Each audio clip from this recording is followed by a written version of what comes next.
Hello, star seeds. As expected, after a complicated week comes up the feeling, am I crazy? Is everything wrong? Are these predictions nonsense? Is life really over and I'm just wasting my time trying? First of all, it's completely normal that these doubts sometimes pop up into our minds. This is just an energy trying to destabilize you after it failed in various ways over the last few days, and yet you are still standing.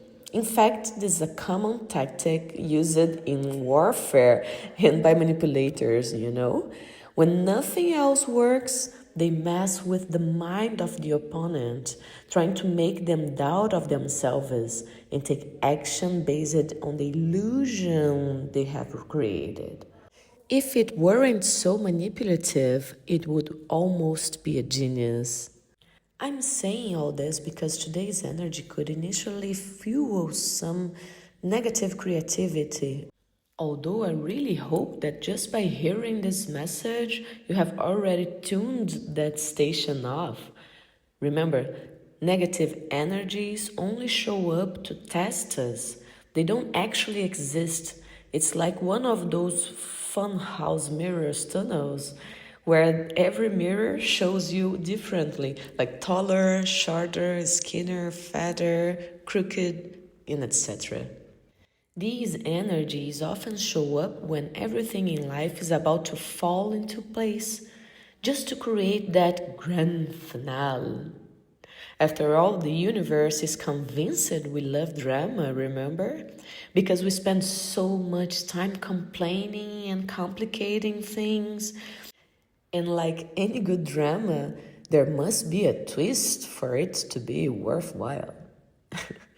One thing that works well for me is leaving little notes to myself. I tuck them in my bag, in drawers, under the rug, and I end up finding them at the perfect moment. This is my technique. It's amazing how the right note shows up at just the right time, and some I don't even remember that I've wrote. These notes remind me of the tricks the universe plays on us and help me return to here and now, reminding me that these challenges are just illusions and that my life is eternal and my soul is perfect. They reconnect me, myself, to my own essence, helping me to overcome that heavy energy. I can't tell you how many times, right after I found some of these notes, I got good news all of a sudden, and all the darkness disappeared in one single breath of the universe.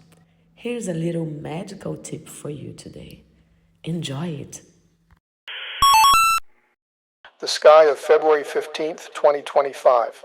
On this Saturday, I see the moon reaching the last degrees of virginity around 7 a.m., and with that, starting to form a netunal position at the end of Pisces. So, this gives wings to our fantasy, to our imagination, but in a kind of illusory way, kind of real, kind of traveling, let's say. Our sensitivity will be very heightened, and with that, it can teach us some pieces. So our greatest effort is to try to keep our feet on the ground, because this aspect tends to make our heads stay in the clouds all the time. We have a good counterpart for this, which is this good aspect between Mars, Uranus, and Saturn, which has been happening for a few days, because it invites us to our practical side, to our fulfilling side, to our foot on the ground side. So the ideal is for us to roll up our sleeves and act, and put aside that thing that sometimes we dream of with our eyes open. Let's put our feet on the ground.